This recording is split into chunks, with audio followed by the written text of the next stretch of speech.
I got a kitty on my lap. He's beautiful and my favorite.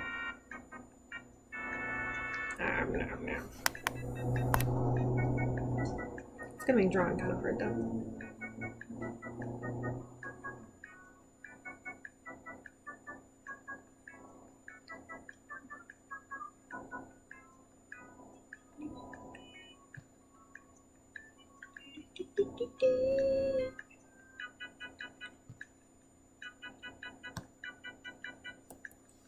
My favorite.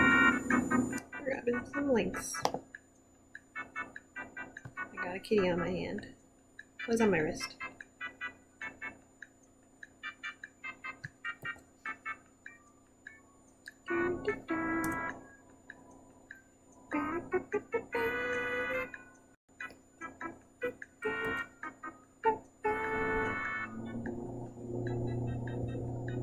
I was gonna make it hard to type.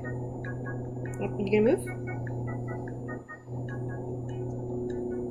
He's very interested in my water bottle.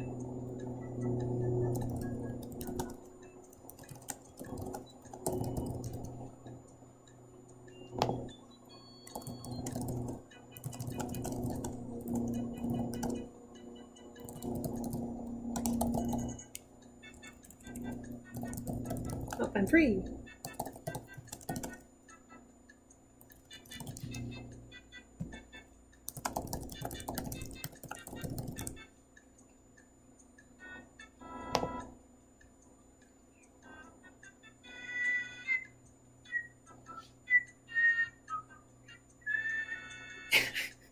Thanks. Ah!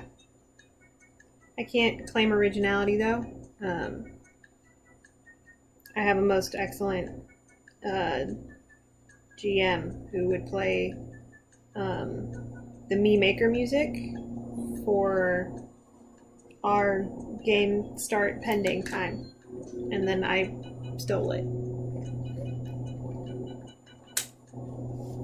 He's excellent. Okay. I guess we're ready to cry. Thank you, Nintendo. The spooks can take it from here. I'm glad you could hear that. That's a good, like, audio noise test. So I'm sitting on the floor on a pillow, leaning against the side of my bed. And I have my tablet up on my knees. And I have my most excellent prince on my tummy. He's poking his head poking his paw under the keyboard between my legs. He's getting cozy. It's gonna make drawing very difficult. I'll have to like fully extend my arm. Oh boy, okay. I'll figure it out as we're listening. And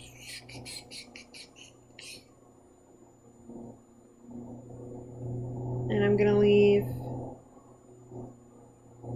the chat window out of my sight. I'll check on it sometimes, but she gets complicated. Okay. Maybe I'll bring it up. Now I want to be able to just yell about it. Also, I'm sorry if you hear the lawnmower. My sister is mowing the lawn outside. Okay. I'm not ready. I have to be. Hi everyone, Alex here. I'd just like to take a moment to thank some of our patrons. Pretty loud. Mia Boberg Winlove, Rowan, That was a name. Ben Vacher, Delta Tango, Catherine Weinberg, Victoria S, Elizabeth Brown, Oh, I already said hello. C. Belly, Rebecca Gallanter. Thank you all. We really appreciate your support.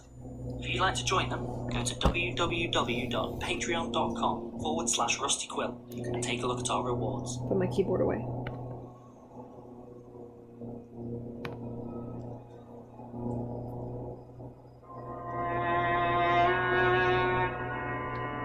It's like right next to my face. Rusty Quill presents Don't eat my tablet. the Magnus Archives. Oh, if you start pawing at the screen, I can't just lock it. Oh, there he goes. My lap is my own. Episode 118. The Masquerade. I'm so scared. It's not even in the, like, spook way. Like, I know it's gonna be spooky. I don't know if Tim's gonna live.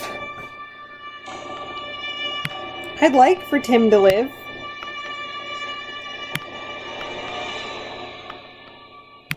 I'd certainly like it.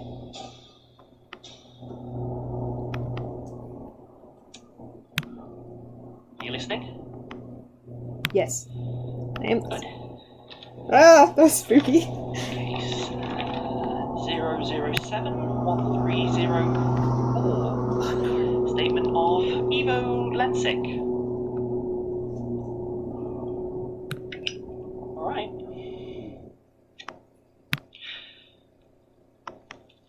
Is he burning it? Statement ends, I guess. Bold! Harold Silvana, number 0020406. You'll probably do. So John definitely couldn't have done this job. Just Alright then. roasting it. He's so casual. 0207, Dylan Anderson. Martin is so bold and I love him. Okay. How to... Plenty more on the pile. I'm sure this is how to piss off you. Oh, Sorry, guys. there he is. I can't hear you. There's a door in the way. Martin, I do not have time for this. And maybe you should make time. Unlock the door now. I thought you had a key. Martin. I'm not going anywhere. Bold. Oh, I love him. I would hurry though. If I were you. I love him so much. Oh, this is a distraction for Elias, isn't it? That's a heck of a distraction. Shut up. It's just problems. There's no such thing as just problems. I don't like it. Tough. Is this it? Yeah. We planned the last week here. And this place will go nice. What's the range on the detonator? Same as the last time you asked. Okay, but what is it though? Everybody preparing, I guess. I haven't seen any of them since the last of, or whatever the hell that was went inside. It's too quiet. Could be a trap. And if it is, I give this a squeeze. No more trap. And no more us. Don't fret it. And anyway, it's not like we're alone in here. Look, there's Prince Charles. If he'd been in an accident, all the Beatles, if they'd all been in separate accidents, like Ringo was in a horrible fire, or Paul was in a car crash. That's a classic. Yes, Tim, I remember them. The waxworks are bad. Just keep an eye on them, and if they start moving, hit them with an axe. Sure. John, Yes. when you were, kidnapped, did you leave a tape recorder here? What? I don't think so. Why? Oh, for God's sake. So where did it come from? Not important right now. Oh, I'm ruining it. Weird. Hello? What are you doing? That one was Benjamin Attendi. You went fast enough with the key. What Did are have a key. you doing? Oh, I'm sorry, can you not just look into my head? Read my mind? He does sound a little nervous. What's wrong? Rightfully Too so. busy trying to keep an eye on everything? Tell me what you're doing and why. I just thought I'd, Keep an eye on drop a couple everything. of ideas in the old suggestion box. Turns out my suggestion is fire. And yet you haven't set the whole archives alight. So I assume this is... what's it called? A cry for attention. Maybe I just thought it might hurt. No more than you're hurting yourself by acting out. Well, that's it, isn't it? Martin's just acting out. I mean, Daisy's a rabid dog and Melanie's a potential killer. Tim's a rogue element, but Martin's just acting out. He'll have a cry and a lie down and feel much better. And if you're trying to convince me otherwise, then you're failing. I love Martin so When you're much. quite done, I am very busy. Oh, sorry. Sorry, I'm not keeping you from the show, am Hi, I? baby. Well, you head back. I'll keep myself busy here. Albrecht von Closen is next, I think. He's quite an old one. Should go up very quickly. Did John put you up to this? You think I'm doing this for him? No. It's just the sort of half-baked scheme he'd come up with. And I'm well aware that you'll do just about anything for him. And Oh. I don't need to read your mind for that one. Neither did the girls. Do you Is it so hard to believe that I hate you as well? No. It's just hard to imagine that you would act on it. You think I'm what? I'm bluffing? Oh, no. You've made that quite clear. So what? I don't get to be angry. I don't get to burn things. Just run around making tea. I don't get to Everyone else gets arson? to actually have feelings. Please get to the point, Martin. Maybe there isn't one. Alright? Maybe. Maybe you're just wasting my time. Yeah. No. Yeah, maybe. I see. That puts me in a difficult position. Good. You might want to turn the tape off, Martin. Oh, I'm a little scared for Martin. How much longer? I don't know. The others didn't take this long. The others had clear structural weaknesses. This room doesn't. How hard can it be to blow up one building with all this stuff? It depends. Lots of other buildings close around it. I was told to be careful. Right. Fine. Civilians. So would you say this was supposed to be Churchill or Alfred Hitchcock? Charles like that could be either. The suit is but dim. Leave it. We should know what's going on. How close they are. We are not ready yet. If you start opening doors and they see you, sure it's through there. I'm pretty sure. I saw it a few times while I was here. They've knocked through most of the middle, hollowed it out, made a sort of auditorium. How big? I don't know. Big. I mean, it's not a huge building. I don't know. Tonight was my first time seeing it from the outside. At least in the flesh. I guess it does seem In the flesh. smaller. You're sure this is the right place? Fine. Knowing things about? This is definitely where they kept me. Although I don't remember quite this many waxworks. Alright. Just don't want to get this far and find out we're in the... He's getting his butt This moisturized. is the place. Oh, the music. We need to see what's going on. Just ignore it. We have a job to do. Jesus. What? It moved. Right, Oh. okay, if they're starting to, we've got to go. No, like, it's just a flicker in his eyes. Look at this. Look, if the waxworks are coming alive, we need to go. Just shut up and look. Huh. Oh, God. I feel like maybe don't look at it. Oh, God, they're not waxworks. What? Christ, Tim, I think maybe we better see what's going on in there. Oh, frick. All right, Holy frick. on three. Three. Holy. Yes. I suppose it is. Done. I think we might need all of it, Daisy. This place is, it's bigger than we thought. Roger that. Give me a couple of minutes. Playing with the baby. Sooner would be better. What is it? Yeah, fuels everything. Of course they need it for a grand ritual. What the hell is that thing? What's it doing to them? I think... I used to call it the anglerfish. Oh, frick. I knew it took the skin, used it to coat people made of sawdust and stuffing, but I suppose I thought it just ate the rest. But no, Oh, frick. it had a museum to fill with waxworks. Heck. And I guess you don't need skin to sing. To join the choir.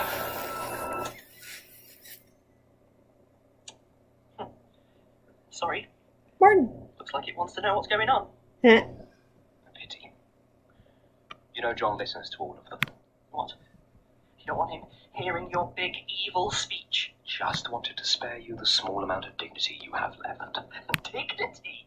All right, yeah. Like the dignity of being trapped Where's in a flat Melanie? by worms, or sleeping in the archives clutching a corkscrew, or fetching drinks for the thing that murdered your friend without you even noticing. Laughing at all their little Martin. jokes, then being left to wander impossible corridors. He for said Martin weeks wasn't going to be not okay, and he even was close, right. Because I've been thinking. It's not like you got this all-seeing thing recently. You've had it the whole time. I remember the way you looked at Sasha after the attack. You knew it wasn't her. And I reckon you knew Prentice was lurking under the Institute too, and you did nothing. Why? He was curious. Why? Let's just get this over with, shall we? What? Like did Melanie? Just that perfect bit of information to leave me a wreck? Yes. Well, I hope you've got something better than that pathetic dig at my feelings for John. It's baffling, really. Such loyalty to someone who really treats you very badly. Oh, is that supposed to be? What a revelation. Hmm. You know, I really should have gone for that. Found something that would finally manage to shatter that precious image you have of him. But as you say, I am very busy. Oh, I'm upset.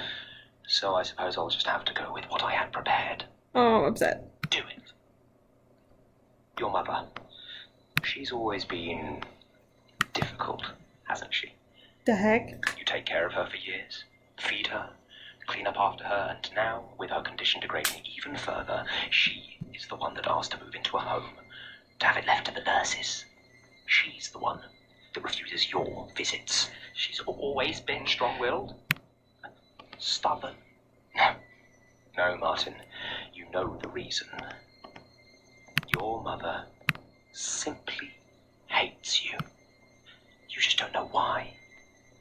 That's just It's not your fault. low. Though I know that isn't any consolation. It's just bad luck, really. How old were you when your father left? 8? 9? When your mother began to sicken and he decided he was done with you both. Not old enough to remember him with any great clarity, especially when your mother refused to keep any pictures of him. She never recovered from that betrayal. Freaking speechless. He just tore her heart right out and took it with him. The thing is, though, Martin, if you ever do want to know exactly what your father looked like, I'm so pissed. all you have to do is look in the mirror. Mm. The resemblance is quite uncanny.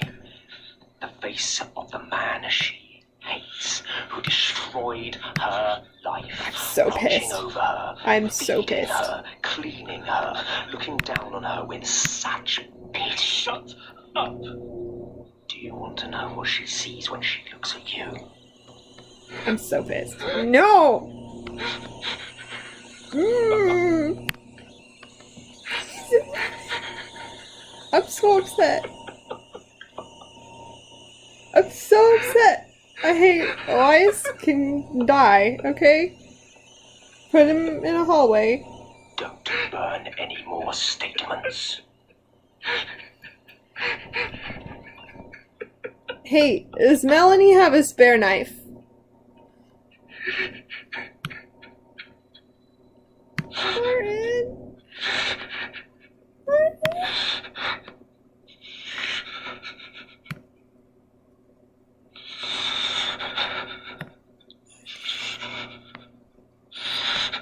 Martin? Did you find anything? Yes, I found... Jesus, are you okay? Do we have what we need? I think so, yes. I'm He so didn't even have a upset. safe, just a few locked drawers. It was easy. We need to leave. We need to kill him. Look at you. He needs to die. No, I knew what this was going to be. It's not just for you. If we leave him alive... Melanie, please.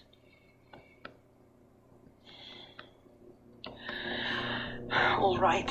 Martin for Get these somewhere safe. strongest person in the Institute?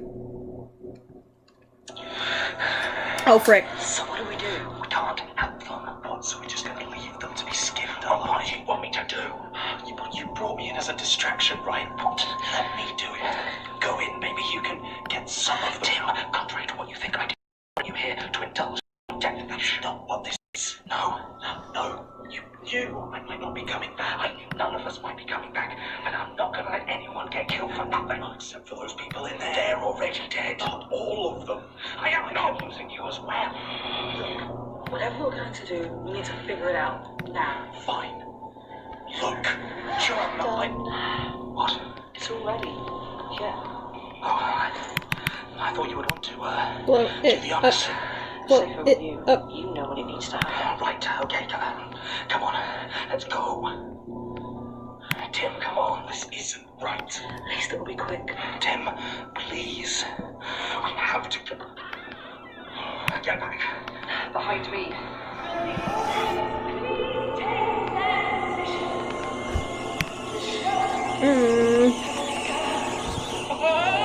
Oh, okay. I'm very nervous. Get the hell away from me! No. Don't. Daisy. Daisy, it's me. No. I said don't move. Daisy! Frick. It's okay, buddy. I'm fine. Don't worry about it. The Magnus was Archives the is a podcast distributed by Rusty Quill, licensed under a Creative Commons Attribution Non-Commercial Share-alike 4.0 international license. Today's episode was written by Jonathan Sims and narrated by Alexander Running J. for Strongest Person in the Institute. To subscribe, It's okay, buddy. view associated material, or join our Patreon, visit rustyquill.com. I mean, it's not super Rate great. and review us online. Tweet us at The Rusty Quill. Visit us Thanks, on Brad. Facebook or email us at mail@rustyquill.com. Join our community Okay. on the forum. Okay, moving on. I'm glad you told me to do the last 3 A new moment instead of the last 2. has begun. Shut up, Just T-Mobile. like to take a moment to thank some It's of our not great that patrons. you bought Sprint. Hold on, I gotta make sure I meant that. Oh no, it's just the carnival music. Okay. Heck. I got a baby in one hand. It's my Rusty drawing Quill hand. presents The Magnus Archives. Baby's playing with my drawing hand. Episode 119. Stranger and Stranger.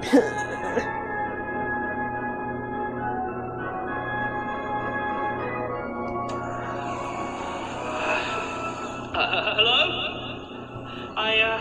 Anyone? What's going on? What is this place?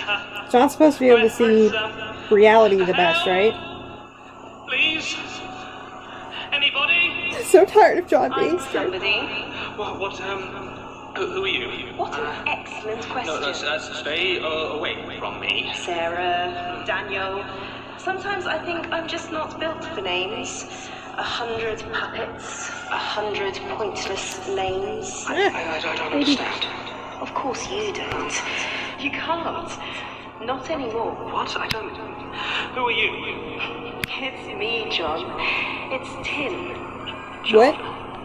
John. Yes. That's your name, and I'm Tim, your friend. Oh, Tim. Yes. John, you can relax. No, I'm so Everything confused. is going to be no, okay. Tim. We've got to stop it. Stop what? And how are you going to stop it? Oh, no, I have. I thought that this. I don't know. Well, don't you worry. I'm sure we can work it out Blow together. it up. Blow it up. Tim, I need a second to. Of course. Blow it up. That's me. Give it to me. Nope. Yes. No. If you could, I'd value your input on it. Tim. Yes, Tim. Now let's take a look at this. Please. Right, now what we have here is a handheld remote detonator. A what? Do you give it? Talks to a bomb. Wait. I imagine if you'd used it, we'd all have come to quite a nasty end. No, that was. Heck. Heck. Don't you worry, Archivist, it's all in good hands. I don't understand. And you never will again. This isn't great.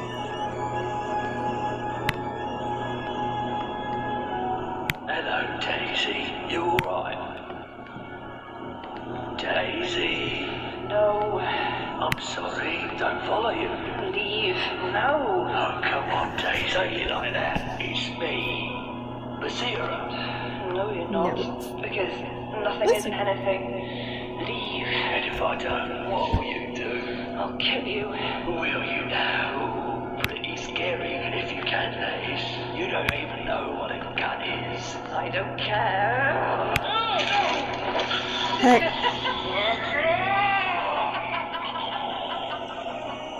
It is so stressful to have no idea what's happening. Get away from me. It's alright. I'm not one of them. Actual Basira. This isn't. Just get back. Okay. Who are you? I don't know, do I? What can we do? It's too late. There's nothing. No, there must be. We just need to figure this out.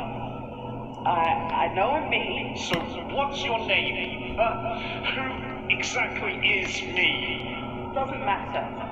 This is Names trippy. don't matter. I know I'm me, and I know I'm here. Bullshit. That's confusing. Here is just... There are things that they're not me. They want to hurt me, but I don't want to hurt you. I don't believe you. I don't want to hurt anyone. Get back! No, we can do this. I can do this. I just need you to. I said get away! Points for Basira. Hey, Kind of keeping her head almost on straight in the middle of that.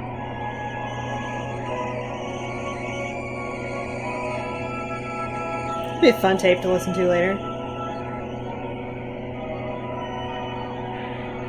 It isn't real. What isn't real, John? I don't... Oh, her again. None of it. None of this is real. Oh, but it is. Just because you don't understand doesn't mean it's a lie. Who are you? Why, I'm Tim, of course. Who No. else would I be? You're not Tim. Oh, you caught me. I'm Sasha. Shut up! No, Oh, really, dear. it's me. Sasha, whatever her name was. Back from the dead. Just like you wanted. Get away from me, or I swear Freaking I'll... low. What? Hit me? Go on then, try it. Make a fist. Does Tim still have the axe? I have a cat on my shoulder. Oh, he's going after my headphones. Which of these hands is yours? Stop it, stand still. Do you even know what a hand is? What? What? Wait, I know. Owl, no! Owl, no! How are you here? Don't be obtuse, John. I'm here because you failed. I tried. I tried. I almost... You almost what? You almost didn't do the world. No. You almost left reality to be the plaything of a dainty, foolish wire. No. I wouldn't. I could have stopped. How? You didn't even know what it was. Hey, he took my pen! Do you know how many people I killed to keep the world in one piece? The sacrifices Oh, I hear the I other. made, and you didn't even know what you were fighting. No, I didn't. I suppose it's of no consequence now. It's far too late. What can I do? You could scream, I suppose. Weep, maybe. I considered curling it to a ball. Why are you doing this? I'm not. You know, it's probably for the best I'm dead. Can you imagine how much I hate having to watch you fumble around as my replacement? I really cannot express how much of a just mean. disappointment you are. I'm sorry. Oh, I didn't even... I fought for years to John. stop the stranger in its tracks, and you didn't even notice when they desecrated my corpse. And now I mean, look at me. what are they supposed to do? A 24-hour on a graveyard? This is your fault. It is not. It's not. I didn't know. It's not my fault you died. No, I suppose not. Me, on the other hand, that is very much your fault. No, not you as well. Oh, yes. You told me. Why? It's just, Why didn't you warn me it would be like this is just being mean to John episode. Chance, did I? Before you left me to get my head bashed in. I understand, of course. Johnny Sims just got his parents to bash his character. I suppose you should have remembered that smoking kills. That's not. I don't know. Archivist, sure, you still know what a cigarette is. I'm so Or upset. a pipe. It's hard to think. If our earlier conversation was anything to go That bit with Martin, though, I think you have laid you- your thoughts. you couldn't see me, but my jaw dropped. Your problems go far deeper than that. Just to give me a moment, Jürgen, please. You think that will help? Honestly, if I wasn't so dead, I'd be impressed. I always thought my own hubris to be quite exceptional. But you've somehow been able to fit more bad decisions into 2 years than I managed in a lifetime. But It's not by true. all means, take your moment. What do you want? I already have what I wanted in love. Listen, now I just want you to join me for a dance.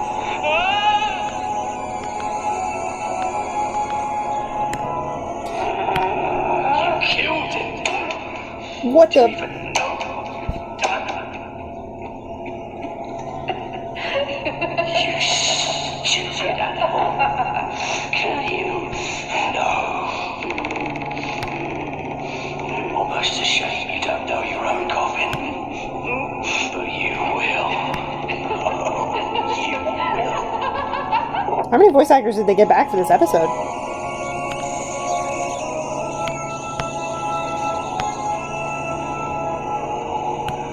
I get a lot of mileage out of the tape squealing sound effect. Don't panic. Just close your eye. Ignore it. Ignore the,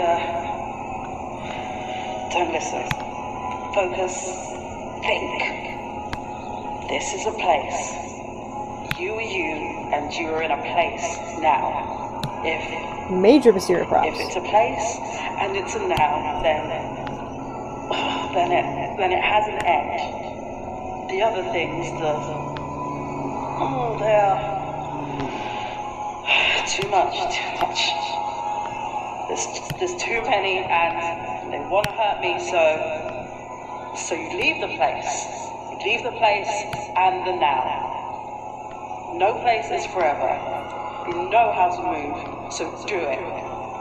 Pick a where, then move. Good.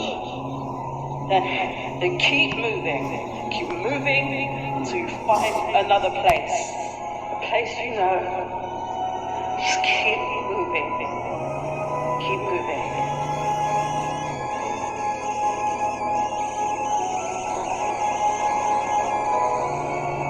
Where is the Do you detonator? feel it, Archivist? It's almost there. A new day. A terrible new world. And it's all your fault. Though I suppose you never really had a chance. I see you. Do you now? Yes. Yes, I see the sad clown. Bitter and hateful. I see him finding his way to a circus where nobody knew him. I see him torn apart, becoming the mask remade by a cruel ringmaster. Sometimes a doll, sometimes a mannequin, always hiding in somebody else's skin. This is a cool superpower. The Somebody whole, like, else's name. just knowing things. Not always. It's far too late for any of that. Nothing you see can help you. Not without the detonator. Really, Archivist? After all this preparation, all your research, all this magnificent grotesquerie, and you were just going to, what, blow it up? Yes. Probably the hunter's idea. She killed one of the couriers. Oh dear, how sad. She was also the one that damaged this shell. You have hundreds of shells, Sarah. And soon we'll have tens of thousands. You can have your little murals in every dark corner of the whole world. Not until you finish the dance. Oh, just let me enjoy myself for a moment. This is a once-in-eternity event after all. This in-between is not as comfortable for all of us as it is for you. Oh, Fine. Archivist, it's been a pleasure, but I've really... Wait, no, all of you! All of you! Frick Tim. Fine. I don't even know how to have commentary right now. Tim, what do you see? I see my asshole boss. Wait. Sport. Tim. Grimaldi. Once, a long time ago, before Orsinoff made me, and sometimes even now, for special occasions, like your brother. Shall I? Tim, Oh, what's in your frick. hand? It's Oh, he's asking questions so he can... Sick! the detonator. That's quite enough from you, you think. And now you. Go on, I'll race you. Has See someone... if you can do it again. Has someone made a sick animatic for this? It's too late. The world is ours. That toy won't help you now. So come and take it. Does he still have the That's axe? what I thought. I am losing my patience. Get back. That's right. John, I don't know if you can hear me, but if you can, then I don't forgive you. Thank you for this. You idiot! Do you really think the world will fare any better under the Watcher? Do you think you're saving anyone? I don't care, You can't even save him! but I can hurt you. It will not end like this! You sound stressed. You know, I hear the great Grimaldi's in town. You should go see him. Cheer yourself up. That's not funny. I Is it? know.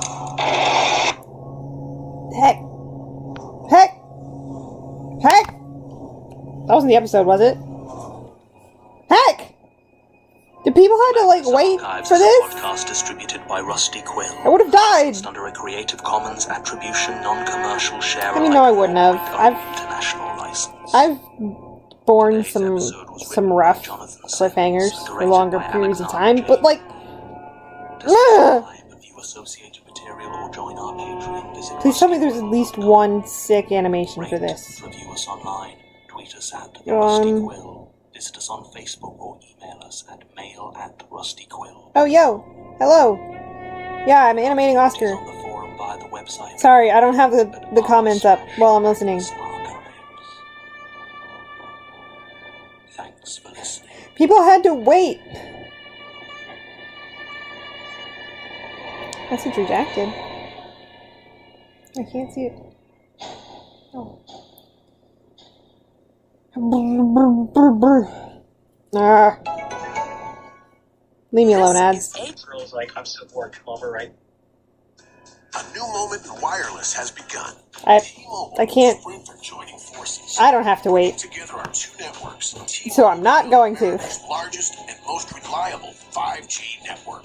With more towers, more engineers, Leave me alone, more T-Mobile. bandwidth, and more coverage. I don't care about your growing monopoly. The best 5G network in America. You'll also Thank you all.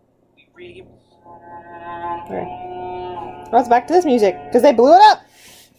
Oh, Tim's super dead, isn't he? I'm very sad now. Ugh. 120. I mean, Eye contact. is Martin okay? Martin's okay. So, I saw the episode title for this some time ago, and with eyes in this, you can't not, like, raise an eyebrow at that title.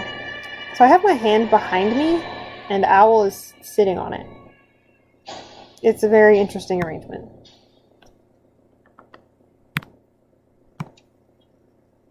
Statement of Elias Bouchard Okay. regarding the dreams of Jonathan Sims, What? head archivist of the Magnus Institute. Currently unresponsive. Details pulled directly from Unresponsive? subject. Statement begins. I guess if he was right next to the explosion. I'm so concerned. I'm very The worried. archivist does not know where he is, and in many ways, that is correct. But to say that he was anywhere would be an error. He has no conception of his body, lying on that grey hospital bed, perplexing the doctors. Heart unbeating, lungs unmoving, What? but mind and nerves alive and firing wildly. Everything but brain dead. But he is where he exists so often when his eyes are closed. He wanders the dreams he was given. A cold and well-cleaned room, sterile metal tables that overflow with a gentle trickle of blood. The hearts that beat upon them spasm and spurt without any sort of rhythm, and were they to stand still for but a moment, it might become clear just how wrong they are in their construction. There are no strange figures standing over those tables, no mockeries of earnest learning, but in the center stands a weeping, bearded man in a lab coat. In his thin, vinyl-gloved hands he holds an apple, though he dearly wishes otherwise. The doctor cannot bring himself to look at the tables. That was a good episode. Instead looks to the archivist, whose eye watches him and cannot close. He tries to scream, to curse at the archivist, pleading to him for peace, for rest. The archivist watches as the blood creeps along the tiled floor and pools at the doctor's feet. Desperate, he tries to throw the apple at his observer, but it is too late. The doctor has forgotten how the elbows work and wrenches it to the side with a sickening crack. He tries again to scream, but he hasn't got the throat right, and the wheezing, half-choked gurgle that escapes would stir pity in the archivist if he had not heard it so many times before. The archivist waits, expecting to awaken, but there is nowhere for him to awaken to, no avenue of escape from these dreams. I'm trying very hard not to make a hamburger joke. He turns to see the familiar screen, I might still. the familiar woman beneath it. She looks up at him with an expression of recognition and weary dread. She types and types and types. Her fingers a blur, flying across the keyboard, and yet never fast enough to outrun the relentless words that flow like dark water across the screen that stretches off into the sky. It hurts. I remember that one too. She is shaking her head, defiant But it in was a her dude. well-worn terror, and tries with every Girl made a corner of statement. her will to force back the rolling tide of words. It hurts. Her fingers are still, her hands raised to her mind, trying to think, trying to comprehend. It hurts. She turns to stare at the archivist. There is hatred in her eyes, and blame, an aching certainty that she is here because of him. He has brought her here. He watches as she slowly brings the keyboard up to her lips, fighting against it every moment. Like eating the keyboard thing. She bites down, shards of plastic cutting her fingers as the words scroll unfettered across the screen for miles and miles and miles. And she is gone. The archivist wanders. He is searching, though for what he does not know. He passes those places he can no longer watch, the silent wards of peeling skin, the empty warehouse of thick darkness and frightened children, the rusted train car that smells of eager, infectious hate. All through it the shadow is above him, the shape that gazes down upon him, Mr. Eyeball. bloodshot and unblinking. The rain is still there, though it is empty. The long and desolate road, slick with the downpour. A police car's lights flashing over the unmoving van. The doors are open and the two familiar statues stand either side of the well-worn wooden box. He looks around, his eyes scanning this forever road and the clouds of iron grey, looking for her, but she is not there. The archivist expects, he hopes, to find the violence in her looking back at him, hungry for pursuit and murder. But the emptiness of the place is complete. The only sounds the gentle singing of the box and the pounding, bitter rain. He knows the writing on the coffin has changed, though it is still carved deep splintered wood. I am for you. He knows it is not addressed to him, but he reaches down and pulls the chains off all the same. It opens and he walks slowly down the steps into the earth, but even as it closes above him, the great shadow still sees him. There is nowhere in this universe that it would not blot out the sky. The rough-hewn tunnels go down beyond anything but sodden earth and despair, until the archivist arrives at the tunnels.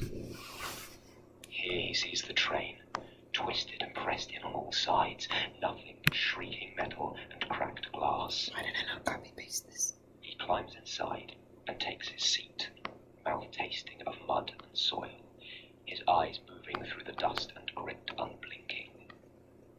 The passenger is there, though she is, as always, stationary. I remember this one Dry too. dirt trickles between her teeth as she smiles mirthlessly, seeing the archivist has returned. She is relaxed, suspended from a dozen broken handrails and shattered, jagged seats. They cut her flesh, but she does not bleed. There is no pain in her eyes. There is nothing except the certainty of her fate. The train begins to move, the wheels screaming with the awful weight of it, every part buckling and pressing in, but the archivist is not afraid. His only fear is that even here at the centre of the world, barreling towards a lightless, infinite tomb, still he will be watched. Still he will watch. The expression on the passenger's face does not change, even as the contorting metal crushes her skull like an egg and she vanishes from view. He catches a glimpse of an advert above his seat. Dig. There is a door in front of him. A yellow door. He knows the dream it used to lead to. He knows it well. But that's not where it leads anymore. Are streams always like this? He does not know what is behind it anymore, and he is deathly afraid of finding out. The archivist turns away. Behind him are the ants. They move like a terrible rolling wave along the hard-packed ground, and he can see every twitching antenna, every clenching mandible. Somewhere, underneath that twitching, burrowing mass, is the exterminator. He is screaming. The archivist knows he is screaming, can see him screaming. A lot of but the frowny sound faces. is lost under the noise of those 100 million ants that crawl and scurry over everything. For a second, a hand breaches the shifting mound, desperately stretched towards the archivist in supplication, pleading for help. The archivist watches as it disappears painfully back into that sea of scrabbling life. Then all at once, the ants are gone, fled in a moment away from the still shuddering form of the exterminator, and a familiar terror finally pushes its way into the archivist's heart. Before him rises an incinerator door, the glowing light of the flames curling around the cracks. With a wailing shriek, the door opens, and the burning silhouette that stands within is ingrained upon the archivist's racing mind. They smoke and sizzle, but still the worms crawl through her charred and pockmarked flesh, her now singed red dress shifting with the movement beneath it. The exterminator looks to her, then to the archivist, and it is not certain which he fears more. The archivist, for his part, is hopelessly willing the dream to stop. But as she takes one scorched step after another, it is clear that he has no power to make it. When faced with her, he even longs for the terrible dream of the melted woman who would see everything desolated without rhyme or reason. But she was beyond his reach the moment she knew he was there. So the archivist can only stand and stare as the hive goes about its infested, long-dead work. The dark building is newer, but he knows it well. knows the two lost souls who creep through it with an alert hunger on their faces. He recognizes that look from the other hunter whose dreams he has watched for so long. They stalk the darkness itself and hope to catch and kill it before it can do the same to them. They see him watching, but they cannot catch his scent. At last, he is in the moonlit graveyard, the oldest of the dreams. It is peaceful, cool and damp as the rolling, boggy fields stretch out in all directions. He hears her calling pathetically from the bottom of the graves, but by now he knows there is nothing he can do but stare. She begs to be released, to dream of this place no more, but there is nothing he can do. So he watches her, trying in his So my thoughts right now are that, to like, ignore the attention of that impossible thing that covers anyone the who sky gives a and statement fixes its gaze on him with such just force it would choke him. dreams of it over and over again. Another dissection room. So there were those other Another people figure standing near in the end of the center. season who were saying, like, This I'll give one a is statement, I calm. don't sleep a lot anyway. She simply looks at him sadly. A pity in her face that burns him worse than any flame. More than anything, the archivist wants to look away, to turn his eye from her gentle sadness, from the disappointment in what she sees in him. But he cannot. So he watches her until she simply fades away. And at last, the archivist looks up.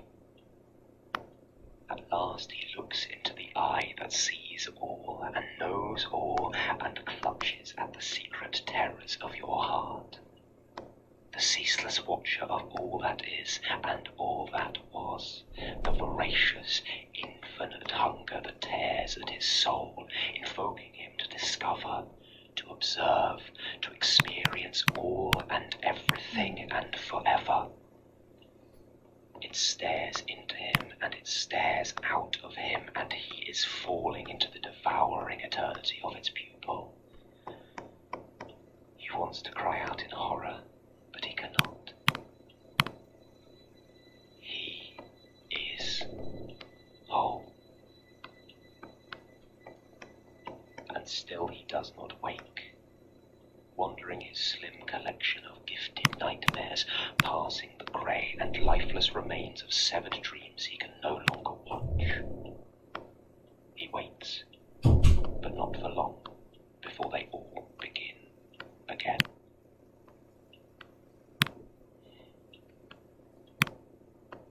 You're doing well, Joel. I only hope you can continue your growth without my guidance.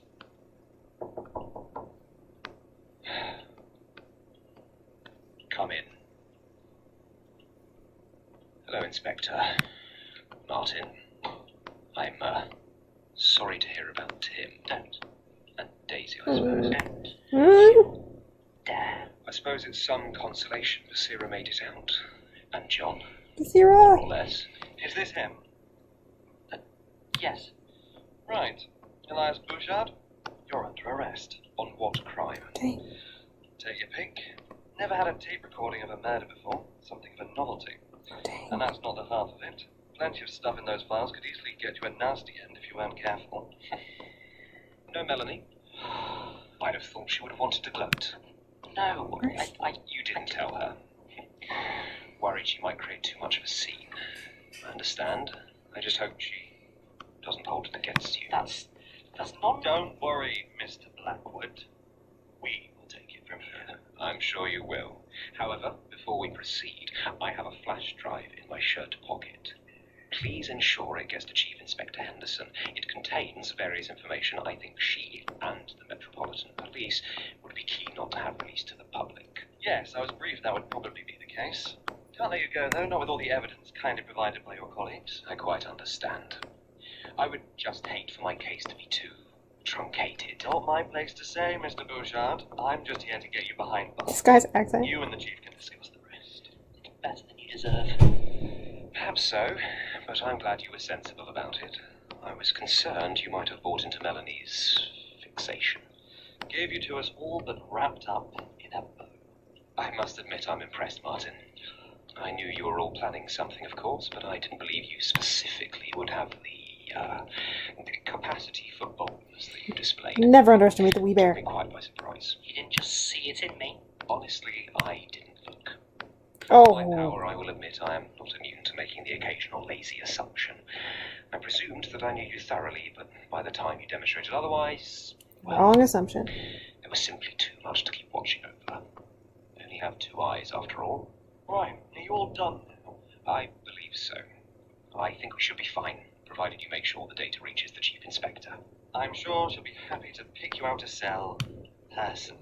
So long as it isn't the morgue, I'm sure I'll be perfectly comfortable. Just be careful with him, alright? He can see things, put thoughts and stuff into your head. Like I said, I've been briefed, and the situation is being monitored. Quite unnecessary, I assure you. Just please be careful. He's really dangerous. By all means, Mr. Bouchard, why don't you have a look in my head and see exactly what will happen to you when you mess with me? There'll be no need for that, Inspector. I'm sure we'll get along famously. Good. Best of luck, Martin. Let the others know I shall be thinking of them. Come on now. Are those really necessary? Oh, I don't like him. No, I see. Let's go. Get wrecked. Goodbye, Martin. Be seeing you. P.O. Oh, this is the part that's gonna hurt me, isn't it? Must be a relief. What? Honestly, I thought there'd be more of a scene, but he always surprises me. But what? What are you doing here, Mr. Lucas? Please, call me Peter. No, I think No. I'm okay. As you like. Look, don't let Elias get to you. You did very well. Really. I honestly think you managed to surprise him, even if he'd sooner die than admit it. I'm sorry, I'm still not sure exactly what this is. Oh, right, of course. Well, you successfully managed to remove Elias as the head of the Magnus Institute. I don't know what this means. Oh, God, what does that do? Oh, no, not in any metaphysical sense. No, he's still very much the, how did he insist on phrasing it? He's not dead. Beating heart of the Institute, but practically speaking, he can hardly fulfill his more mundane managerial duties from a jail cell. So he knew this was going to happen. Not exactly. He anticipated that you would likely find some way to remove him, so he made alternative arrangements. Which would be you. Exactly.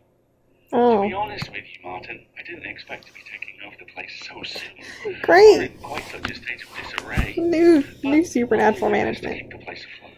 Right. Well, what's that look for? You won. I am sorry if it doesn't look quite like you hoped, but here we are. I suppose so. So what now? Well, if you could send Melanie and Basira up to see me, I'd like to introduce myself. After that, Are they at the offer a couple Institute? of weeks of paid leave for you all.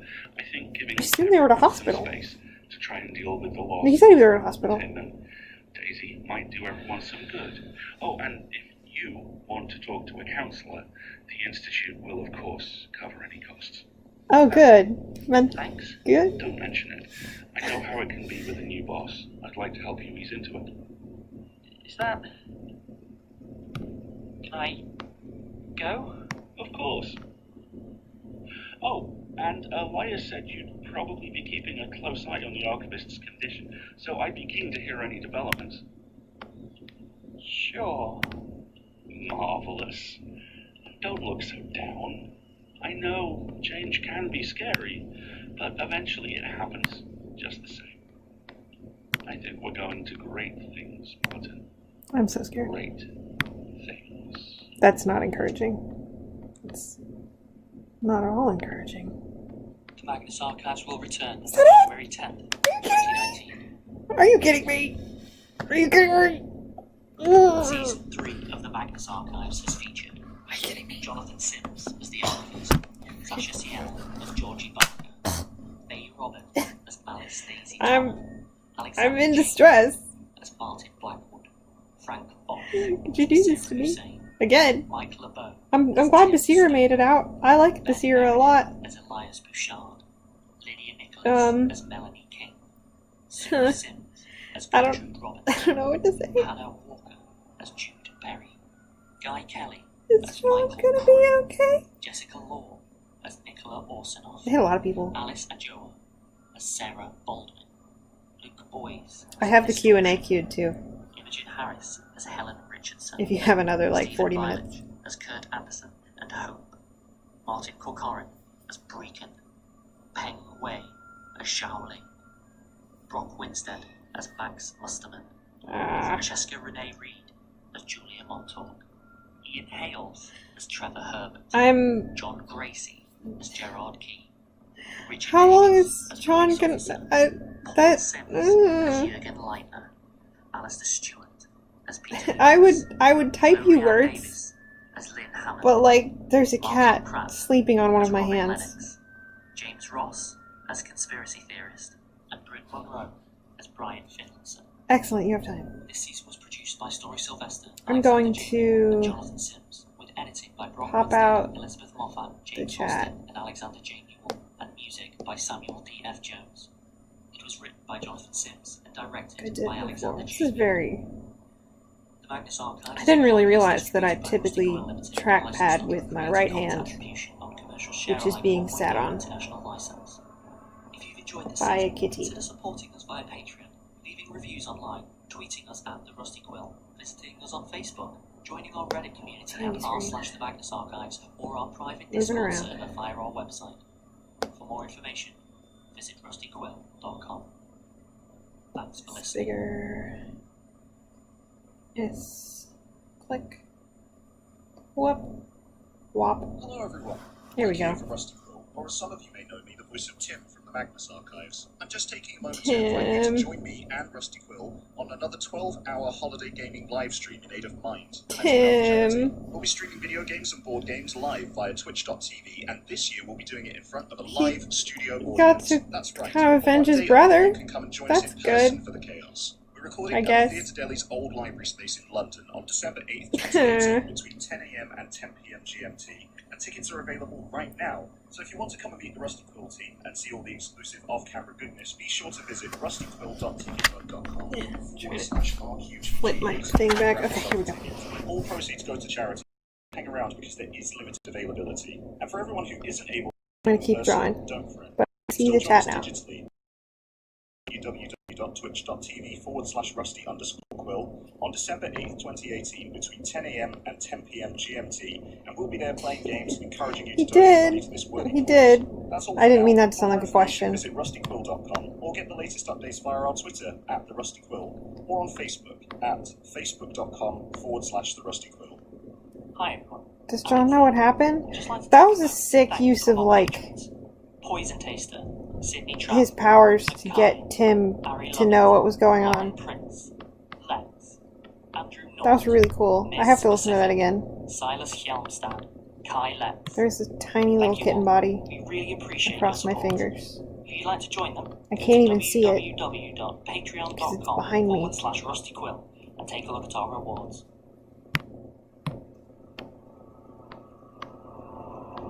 It is still sad.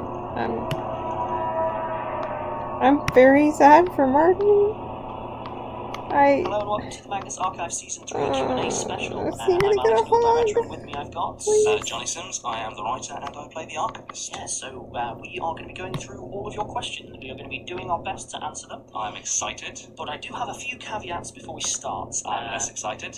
We've got a lot of questions. I'm less Like, excited. a lot of questions. Yeah, Alex has a literal pile of paper in front of him. A lot of them sort of doubled up, so whilst we will be doing our best to make sure that everyone's sort of credited with their questions, I will be cutting through some of the wording to get to the sort of the crux of it as quick as we can. Yeah, to get thanks for that. To get through as quickly as we can and make sure that we do get to everyone. So here's our first question. Tim Not Sasha on the Discord asks, how do you plot both in a single episode and the meta plot? what they're getting at is you use a lot of detail notes, or is it a more vague notion? Everyone knows now that we have a plan till season 5, but do we have a ring binder with 50,000 pages of notes on? In the meta plot is actually planned in a lot more detail than any individual episode. Generally, right at the start of the season, me and Alex will sit down and we'll really hash out exactly what is going to happen, what the beats are. Within a given episode, I have a vague idea of what's going to happen, and then I'll be going away and just sort of percolating, I guess, and sometime in the week beforehand I'll be like, oh, this will happen in the episode. Because I really enjoy our season plans where we know all of the character arcs and blah blah blah blah blah, but sometimes there will be just an episode that says, spooky computer. Yeah. And that's just our placeholder because we know what it's about. And then at some point I'll go very quiet, and someone will go, Johnny, are you alright? And I'll be like, yes, I know where the spooky computer goes. I know what it links to.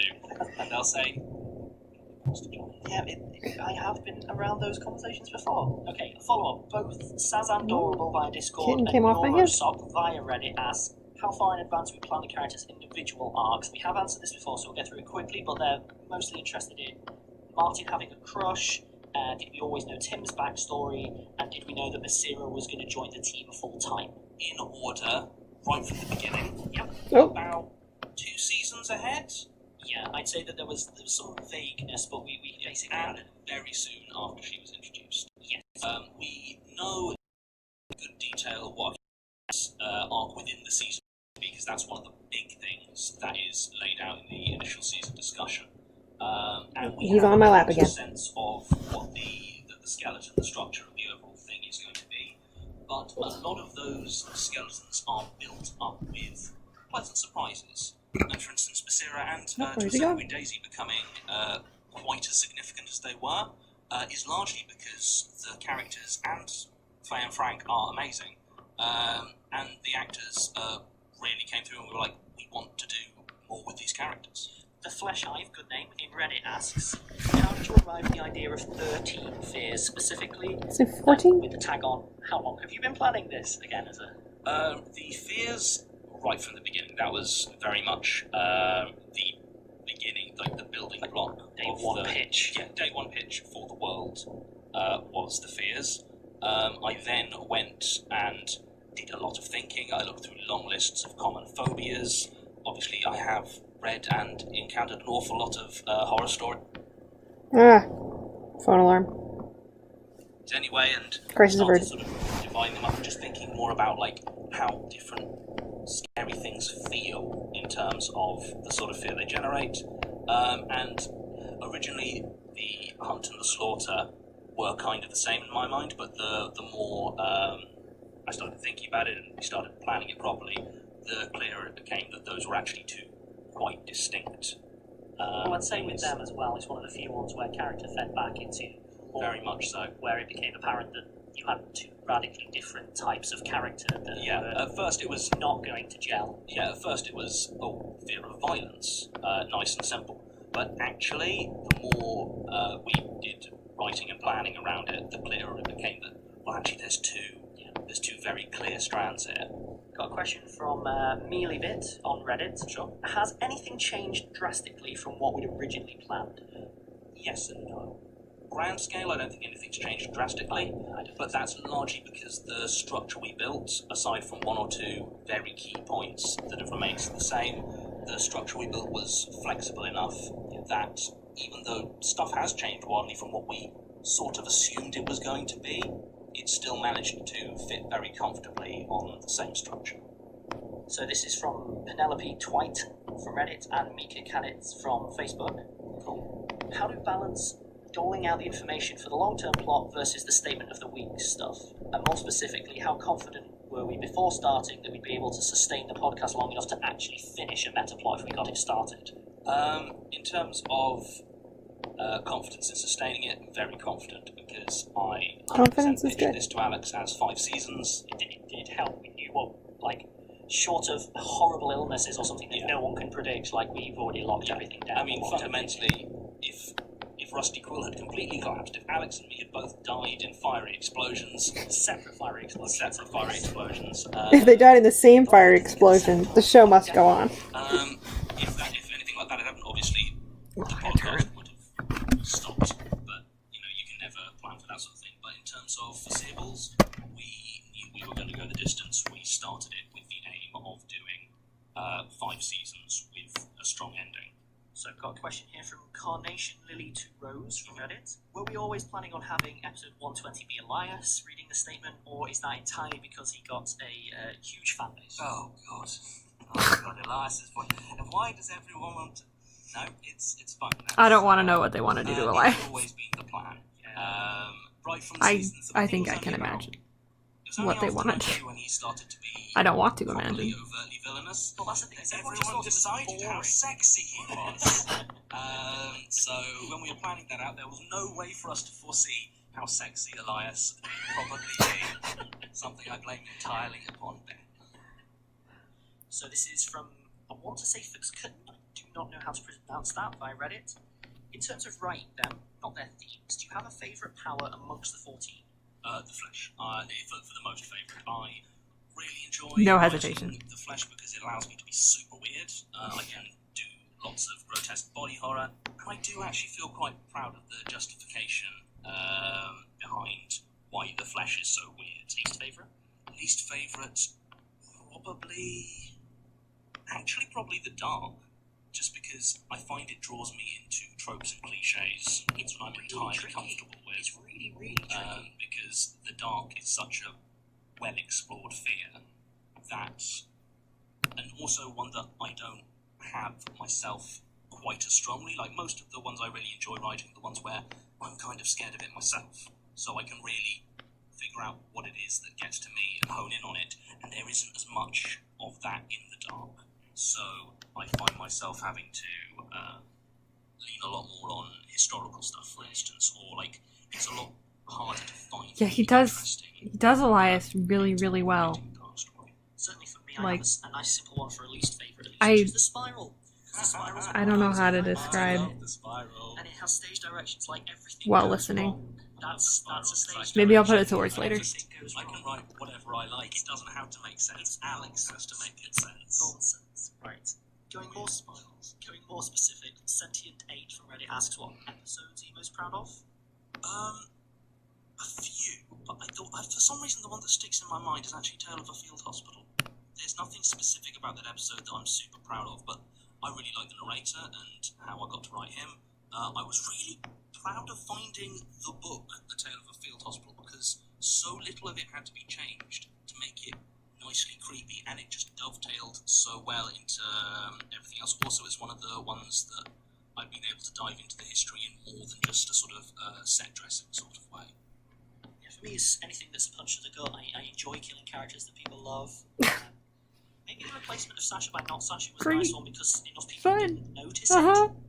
Yeah, I was always surprised. I mean, I guess because it's hard not to notice piling 4 duvets on top of Lottie and just having a scream so that it didn't alert the neighbours at midnight. Why did they record it at midnight? Circus Mask by Reddit. Are there any episodes that you weren't happy with in terms of writing or story? I mean, yes, but I'm 100% not going to tell you which ones they were. That's I valid. won't be able to listen to them without being like, yeah, I see it. I will, however, say that it definitely won't be the ones you're thinking of. So, follow up from or FXKTN. I still don't know which pronunciation by Reddit. Which has been the hardest episode to write and why? I would say that would be number 95, Absol Without Leave, and I have no idea why. I remember we did run into issues No with that idea one. why that one was so hard for me to write. Like, it wasn't emotionally, it wasn't mentally, I knew what was going to happen. It just was one of those ones where I was For the sat at worst. computer, and every word felt like pulling out a tooth. It was the first case of block I think I've ever really seen come up in years. So, yeah, that was the hardest. Zero idea. Humid Nebula via Reddit. What is one aspect, event, or nuance that you regret putting out? I mean, names. I'm really bad with all of the names. I'm so bad with name hygiene. No, I'll tell you what it is. There are a It is lot of name names. the main character after myself. It's not bothering when Alex went, hey, rather than making this an anthology series with you as the host, why don't we make it a long-form metaplot thing where it's the Archivist is the main character? And I said, yes, rather than yes, in which case we better not have my name being the name of the main character. Rip. I believe I remember this conversation being, are you F sure for you respects. want your name to be the main character? And you're like, yeah, I'm sure it's fine. Like, what, Yeah. what difference is it going to make? From A PC lot. underscore I compliance, if I read it. assume. How do you write groups of episodes where the same events are viewed from different standpoints? I generally figure out the core of what that setting or event is. Like, I know the deal with the Daedalus space station. I know the deal with Hilltop Road. Then I will write a story within that.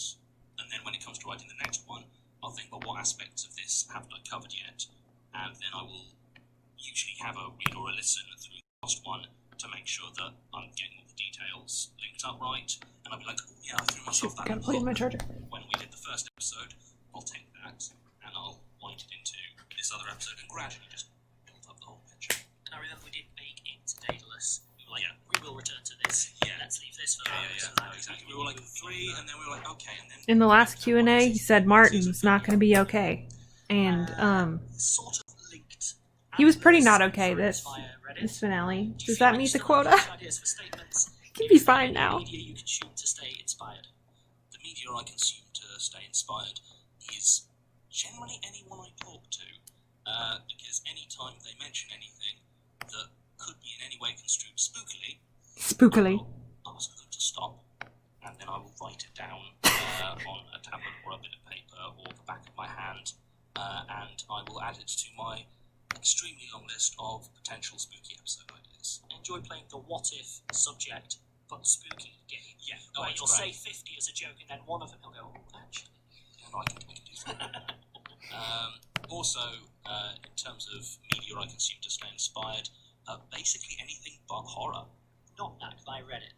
Which I know came it first, doesn't Mark, meet is the the quota. most I know it or doesn't. I want the to Magnus believe. Archives world. Exactly at the same time. They were built up pretty much parallel. I'd agree with that. Scotland, again, via Reddit.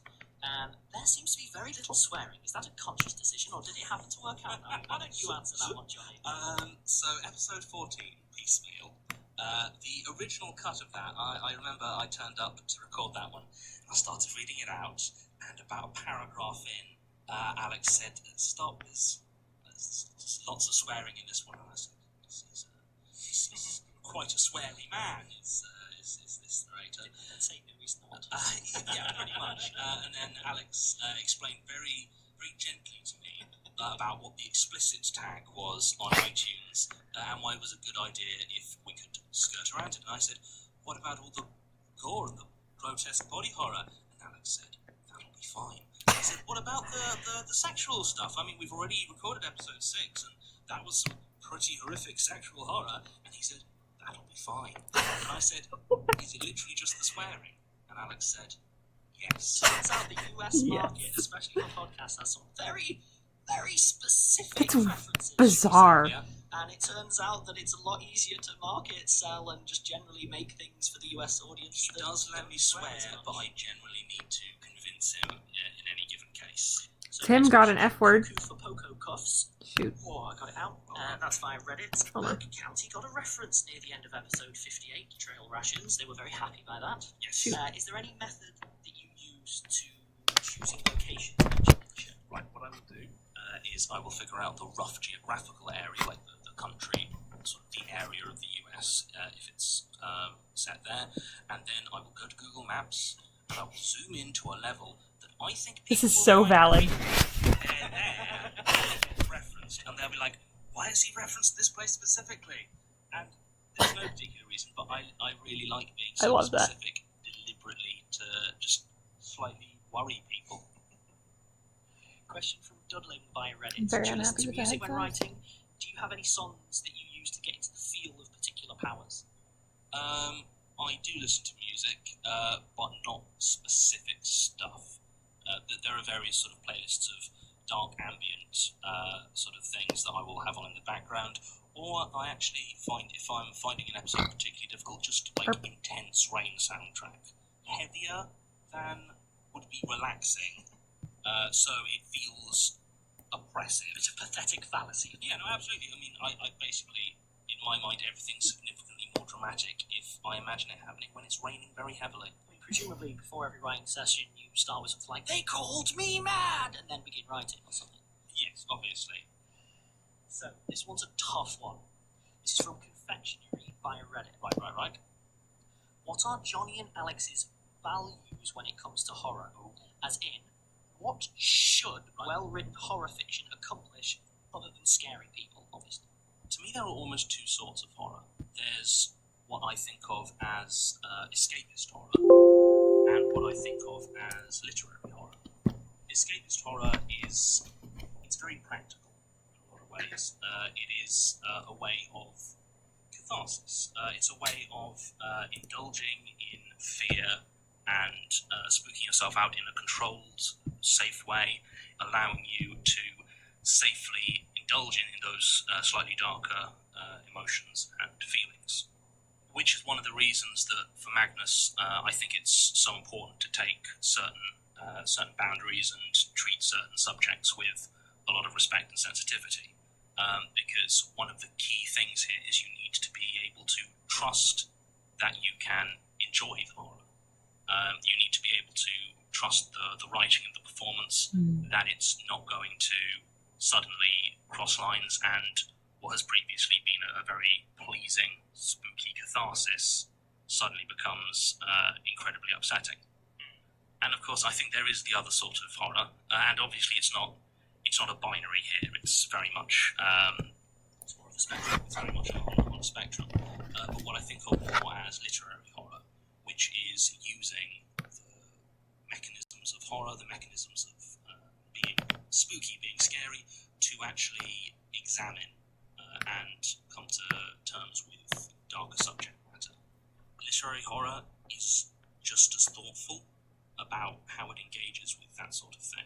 And to be honest, I don't write literary horror. I don't really feel like I have any place writing literary horror. Most of the subjects that it tackles, that it deals with well, are things that I have no real experience of, and that I would not be coming from a place where I feel comfortable exploring it, because they're often not my stories to explore. Mine is going to be a lot more specific, but I think a lot less profound, let's say. I think that in all fiction you should avoid, I'm going to have to expand on this, you should avoid being intellectually lazy. And I think with horror more than any other genre, and more than any other type of fiction, you must not be intellectually lazy. Now, to be perfectly clear, I'm not talking about using big long words or writing it in a weird way that no one's ever seen. When I'm talking about intellectually lazy, I'm talking about knowing that there's a better way of doing something and then taking the shortcut. It's stuff like, for horror, it's very easy to spot the shortcut, because what someone will do is they will write a taboo and then look at the taboo and go, I broke a taboo, horror. And it's not. It's a shortcut because you aren't putting the work in to really engage with the stuff and try and pick out the bits that are interesting. You are just taking something wholesale and slapping it out there. And that, the horror, bizarrely, is the thing that encourages people to take those shortcuts most. Especially things like body horror, actually. That's the one where most often, you're heading into like horrible, like torture porn kind of subgenres and stuff. And actually, it doesn't need to be that. And it's just about putting the work in and not just taking the quick, easy, low-hanging fruit every time. When we talk about being intellectually lazy, we 100% are not talking about I being like original. that a lot. No. Weirdly, horror is actually one of the genres where I feel like you thinking about it in terms of originality is actually missing a lot of the point. There's only so many spooky things that you can write. It's all to do with the rhythm. I'm loving getting their insights and making sure that you're on stuff getting and like the right beats in the how right much they think place about to it. evoke the emotions the same way that you need to evoke the right notes from an instrument. Asterix, how are the editors doing right now? It must be hard having had with all the recent stuff. They're fine. They've been having some lovely weeks. They're safe and alive. They saved Not look for them. Get in the zone of giving the exact emotion needed for a piece, especially in recent They're safe episodes. and alive. I'm Don't going look. to give the unsexy, uncreative answer here, which is, honestly, 90% of the decisions are based entirely on logistics. It is, I mean, obviously, there are creative decisions in terms of, like, the buried should be bassy, And Nicola Orsinov, if anyone's listening out for it, has like the sound of like needle scratches on LPs and stuff. But in a lot of it, a lot of the decisions are less about mood than about, okay, Johnny has requested thousands of people screaming, and this, and this, and this, and this. That's not going to be possible. It's so easy to write it in. So what I do is I write down what it is in order that I can get away with, and then I'll actually experiment. And certainly, when it comes to the soundscaping, this is true. For the music, I have to hand all credit to Brock. He's been doing a lot of the music this season, and he's frankly better at it than I am. He's getting very, very good at replicating mood with music in a way that I'm less skilled at. When it comes to the soundscaping side, a lot of it is just you keep trying permutations until something works, which means I also have full soundscapes that we've never used because when you laid them up, they didn't work. Sumo Boomo via Discord. How do we achieve the convincing sounds of violence? So there are 3 tips that I give. I'm not going to go into... The hesitation was almost like, we do the violence, but I can't. No. Get your performers to physically act out stuff in the studio. I don't mean fully, but generally speaking... Not on each other, but on themselves. I get them to hold their sort of shoulders, hold their own shoulders. Alex, what are you doing? There you go. So effectively, everyone holds their own shirts, and then you sort of wiggle. That's the best way I can describe. Wiggle in the correct. That sounds so awkward. Is just holding my lapels and the table, because that wasn't a controlled or safe way to do it. Don't follow in our footsteps, kids. So step 2, once you've done that, is you want to find all of the correct sound effects. Do not pick sound effects that are accurate. Also, I love how many tips they end up giving for just how to make a podcast. Melons crash well, they smash well, they grind well, they're great. And the last step is, when it comes to things, layer it up. Too many people spend hours and hours and hours and hours and hours trying to get the perfect foley, hitting a melon in 50 different ways to find the right one. 9 times out of 10, just layer 3 different sounds together and you will get it sounding right. As the sort of bonus tip for everyone, bass. If you want something to sound heavy and to sound like it hurt, use more bass, less treble. Okay, which was our favourite episode or scene to record this season? I mean, I'd love to answer you, Alex, but... Oh, yeah. I forgot about that. That was a fun episode. Where Johnny... Johnny was... The butt lotion. Right to believe that the only way he could possibly record being bound and gagged is doing an entire recording. You literally just shove as much of your fist into your mouth as you can and then try to speak. And it's not a pleasant thing to do, but there's a certain... It's just funny. It's a weird one. I'd say probably my favourite from this season. I did actually enjoy bizarrely recording with Lowry for Martin's interview in episode 100. To be clear, 100 is actually my least favourite to record. That was a good episode. Sorry about that. I'm not. But that specific scene was just me and Lowry getting into a room. I'm an improviser, she was an improviser. We just hit record, did it, and then stopped. We just tried to make each other co-op. So that was actually quite pleasant. But with the exception of that scene, it was a nightmare. Okay, from Steve Bread via Reddit. All of the statements in 100, are they or are they not truly supernatural? Yes, they fall 100% That's what I figured. under the standard rule. You will only hear recordings about statements that are legitimately supernatural, because otherwise it's not fair to Correct. Okay. The dialogue was largely improvised. What was the process behind that? How much freedom did the actors have? They did improvise those? That was what had actually happened.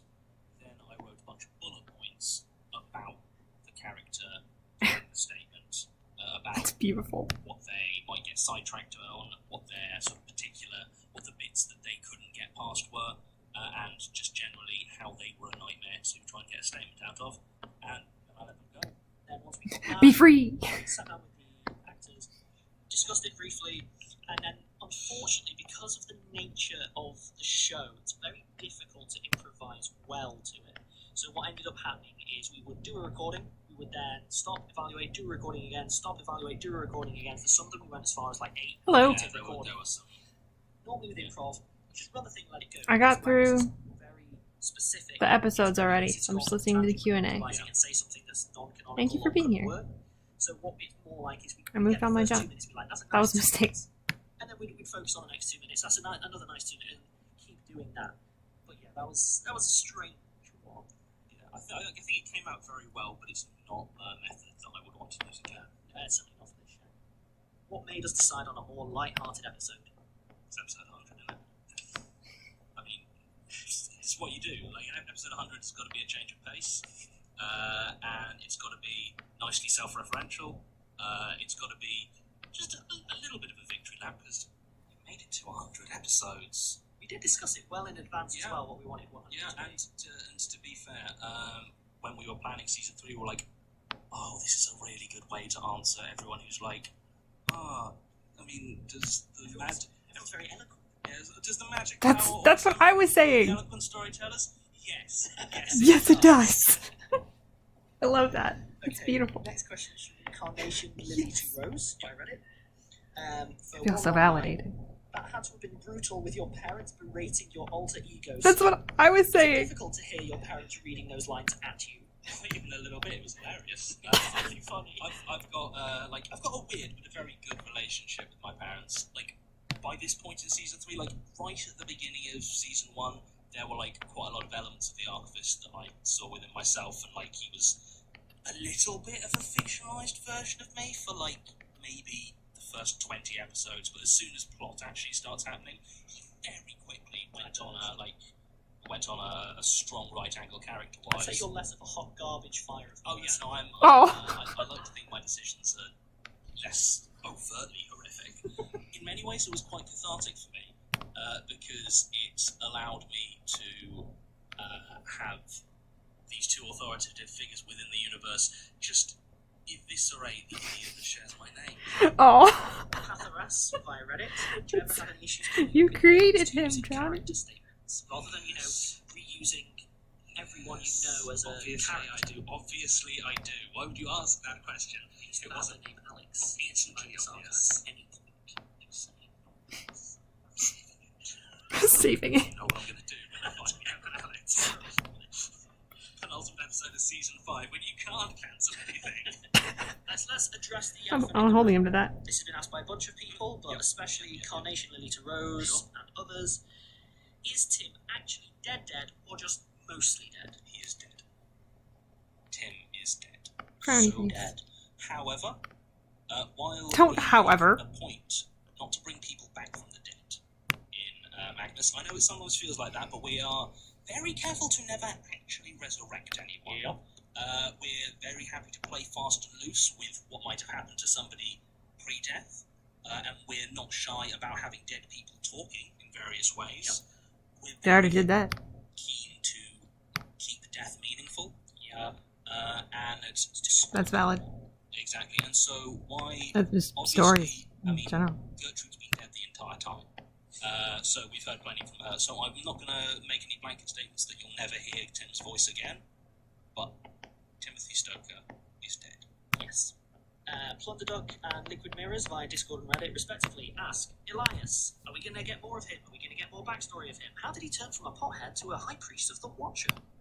No, you're not. I mean, he's in prison now, so that's him done for the series. I don't think we'll be saying him pretty Tim was like, oh, he's definitely dead, but you know, you might hear him again. Elias is just in prison. He's like, no, he's gone. Oh, season 2 onwards. Yeah, realistically. Yes, obviously we will be diving more into what the deal is with Elias. Okay, Georgie by D. Astley. Will we hear more from Georgie, and especially her anti-fear power? That's not the phrasing of the original question, just yes, we will be hearing more from Georgie. 71 Penguins via Reddit asks, what about Magnus? What about Agnes? What a great question. What about Agnes? That's what I want to know. Is that your answer? I mean, again, yes, we will be getting more from Agnes. From Cats Using Coconuts via Reddit, what about Michael? Is Michael just Helen now and that's the end of Michael? In the same way that Tim is dead, Michael is Helen. Okay, got a lot of questions actually about this, so I've lumped them together. The other institutions. Oh, right, yes. So Mark Sutton via Facebook and others. The Usher Institute, what's the deal? What can you Owl's tell us just about them? snoozing Is in there the a middle of chance the floor that right we'll now. see their people in future episodes? Right, the Usher Foundation is the American sister institution to the Magnus Institute, and they are similar but different. They will almost certainly not appear in the main story in any significant way. From a writing point of view, I want the Magnus Archives to be a world as well as a story. And I'm always acutely aware that the more everything mentioned is super significant and everything mentioned ties into everything else, the more it becomes a locked down story and the less it becomes an open world. So I'm always very keen to add in just little things that maybe you'll never hear about again, but they flesh out and they give jumping off points for a wider world that anyone wants to explore in. So this one's from Polyphonic via Discord. Sure. Are the tapes or other recording devices that are able to hold statements purely neutral? Or is there a capacity for an entity to maybe enlist them to their aid like they can with humans? They are not neutral. Next question. Hobbs via Discord. In Mag 87, the Uncanny Valley, we learned that Gertrude prevented the Desolation's ritual. What are the deets? Can we know what the ritual was, what it was called, what it might have looked like, etc., etc.? Someone wants to write a fanfic. Those things. Someone wants to write the fic. I mean, wait. is the answer to that. Okay, so historic references. Oh, okay. So from self-referential name via Reddit, Liquid Mirrors via Reddit, and others. As an example, we've got Wolfgang von Kempelen and Library of Alexandria, and so on and so on. What other historical figures, organisations, and events are associated or puppeted by some power? Is there anything that you can go into? Oh, that's a very good question. And the answer is yes. And I know one or two of them, but if I already know them, it's because they're going to be coming up in a later story. Yeah, it's one of those where you can't actually say anything specific. Yeah, I mean, there's so much that I'll be like, oh, maybe I should do something with this historical event, or what's the deal with, like, I mean, the whole Wolfgang von Kempelen thing came with me going like, oh, I haven't done much with automata yet. Yeah, what's the deal with historical automata? And then I looked in and I was like, oh, cool, so, yeah, the Mechanical Turk, that's interesting. Oh, I can use that. And who was he put by? Wolfgang von Kempelen. And then I read Kempelen's biography and I was like, yeah, what? That's proper spooky. What? He made a speaking machine that just goes, ah. What? And like, it's so often that, like, if you actually just That's wild. dive deep enough into a bit of history, you'll be like, that's weirdly spooky. So the short answer is yes, there'll almost certainly have been quite a few, and I'll be diving into as many of them as I can find and have time for, because honestly, a lot of that history stuff it's certainly one of my favourite bits. From Marimo, Discord. Does the Archivist taking on the persona of the people's statements revitalise him? Or does the Archivist just have a secret pastime of putting on different personalities really well? Is John a secret impressionist? Is he a theatre kid? I mean, lore-wise, the first one, though we came to the conclusion very early in recording season 1 that the Archivist is secretly a bit of a drama queen. Yeah. Really likes, That's not a secret. It's 90% a hostile, malevolent alien force taking him over. But, I mean, fundamentally, he doesn't not like getting into a statement and really giving it a bit of the... Like, he probably did some outro. I bet he was insufferable while he was doing it. Oh, yeah. Okay, this question's from Duckpong by Discord. Does Tim have any hobbies unrelated to revenge? Not anymore. Rip. Did Tim have any hobbies unrelated to I revenge? always Did. thought of him as one of those people who, like, is very social, but rather than having like a lot of hobbies in his downtime, he would go on big holidays, like adventure holidays. Like he probably does, like did some rock climbing. See, I always picture him kayaking. Yeah, kayaking. Yes, I've always had him down as he doesn't do it all the time. No, but he makes a point of his main holiday.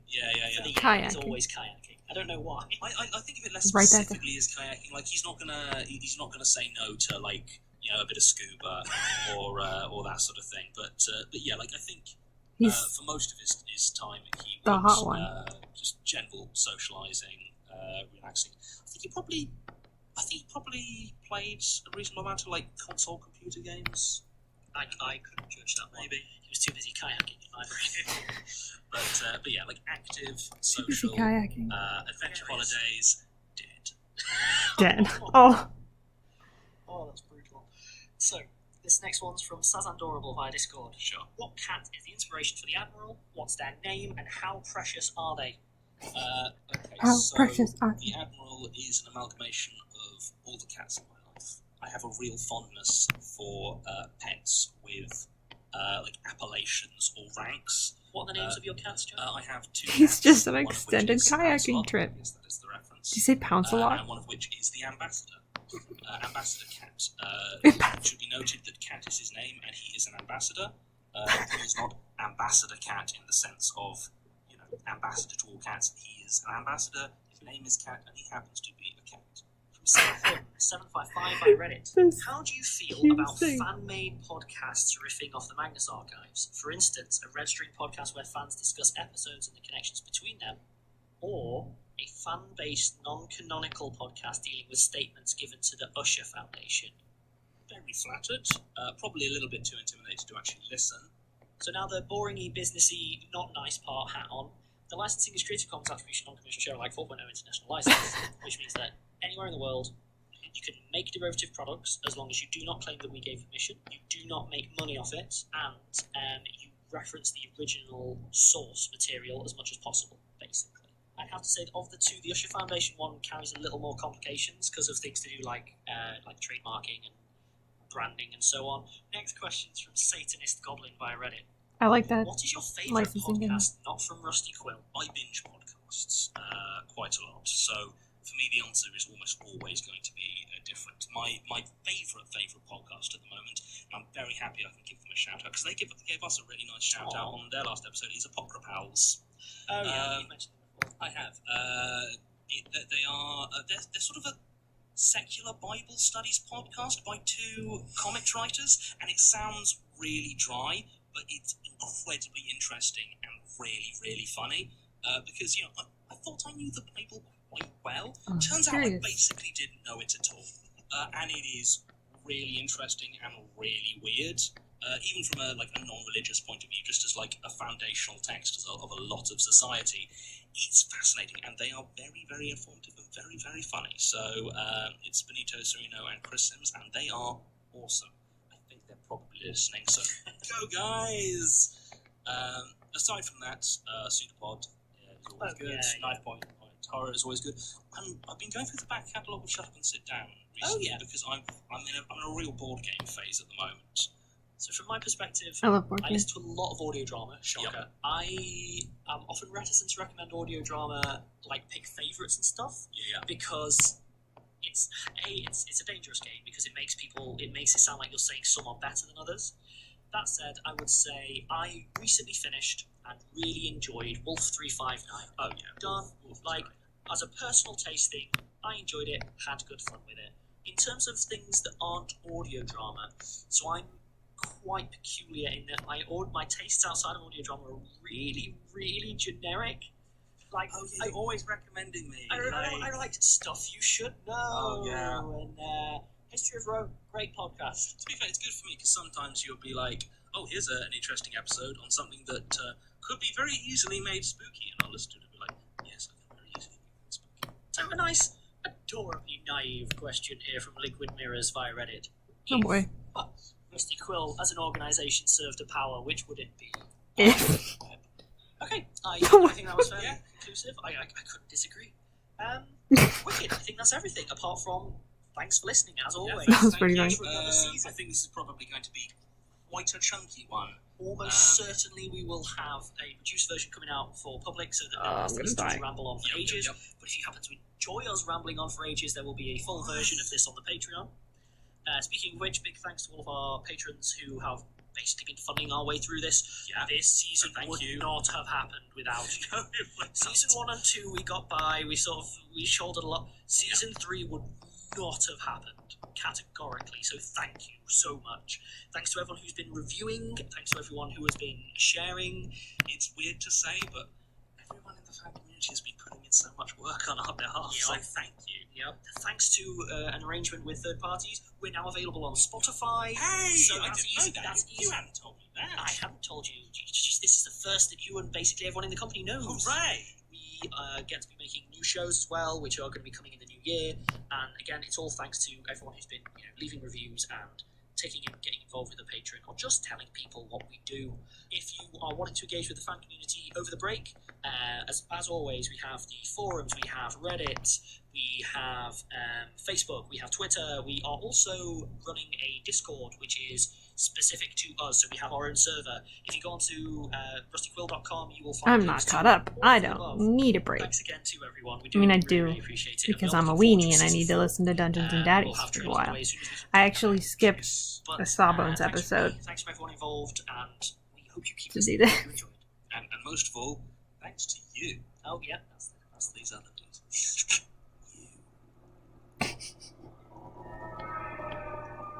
This episode is distributed by Rusty Quill and licensed under a Creative Commons Attribution Non-Commercial Share-alike 4.0 international license. It's such a mouthful. For more information, visit rustyquill.com, tweet us at the Rusty Quill, visit us on Facebook, or email us at mail@rustyquill.com. Do I, or do I not, listen to the Season 4 teaser right now? I will leave it up to you. It is your birthday. And then I have to wait 10 seconds for the delay. Sawbones is It's a show about medical history. Anything they say should not be taken as medical advice or opinion. It's for fun. Can't you just have fun for an hour? Not try to diagnose your mystery boil. We think you've earned it. So sit back, relax, and crap. Distraction from that weird growth. You're worth it. Tick, tick, tick, tick. Okay, I'm doing it. Oh, it's last bell. Oh. I'm so nervous. Hi, John. This is what I thought was going to be the finale. How are you? Not breathing, apparently. Is he okay? Yeah, same here. It's bad all over, you know? All the getting by, I suppose. Basira's keeping things ticking over, and Melanie is, well, Melanie is Melanie. Anyway, yeah, just thought I'd stop by, check in and that, you know. See how you're,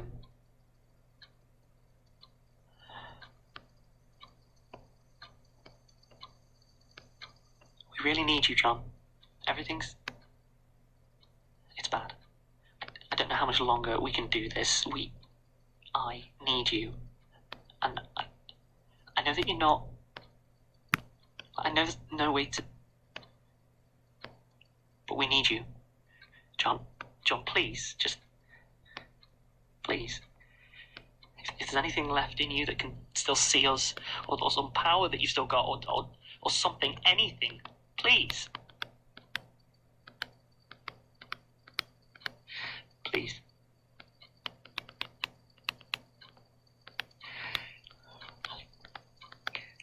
I can't.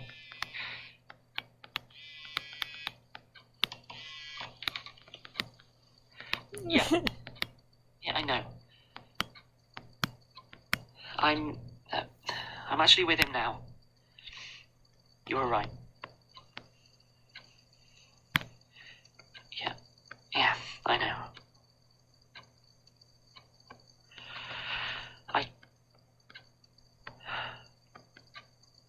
Will they be safe?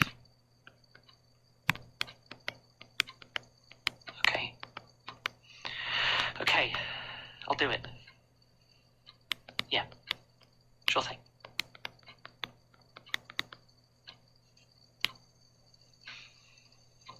I'm sorry. Goodbye, John. Sleep well. That sounded more final than I liked. Martin!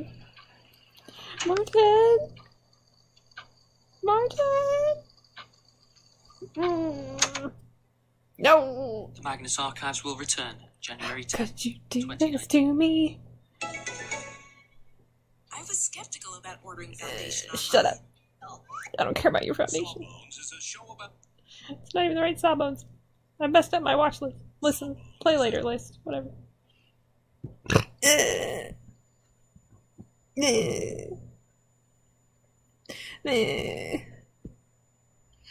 just have to keep making that noise over and over again. It's your fault. Happy birthday.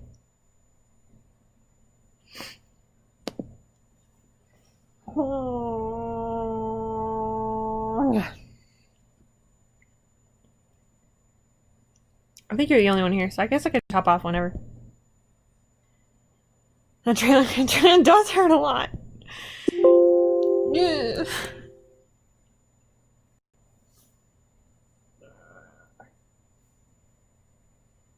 Owl's been sitting very patiently with me in here.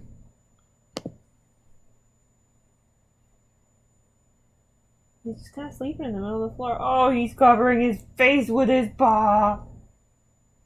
How are you perfect? Oh, I knew he was trying to. Okay, go crawl back up. Buddy, there are way comfier places in here to nap. Look at this bed. It's big. It's full size. Memory foam, but like, it's awesome. I sleep on it every night. You're so cute. I'm dying. You're too cute, Owl. I love you so much.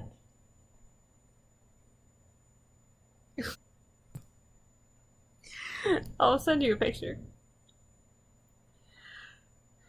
I feel like I need a minute to process the feelings. I gotta like sit on them for a minute. I know I kind of wanted to wait till I was caught up before animatics and stuff. But that was also before I wanted to do so much for Jins and Daddies. And I need to like pick my battles. I'm that person on the other one. Someone's like, pick your battles. Pick fewer battles. Put some battles back. There's too many irons in the fire. And there's a lot in my head right now. So excellent. Oh, hold on. I have to send you an update. He got cuter. Anybody else who showed up? I'm sorry I didn't really get to talk much because I was dying about Tim dying. Scrolling back up. Was that a bot? Wild. Anyway, thank you. And everyone say happy birthday, even when it's not the birthday anymore. Okay, bye. Have a great day. And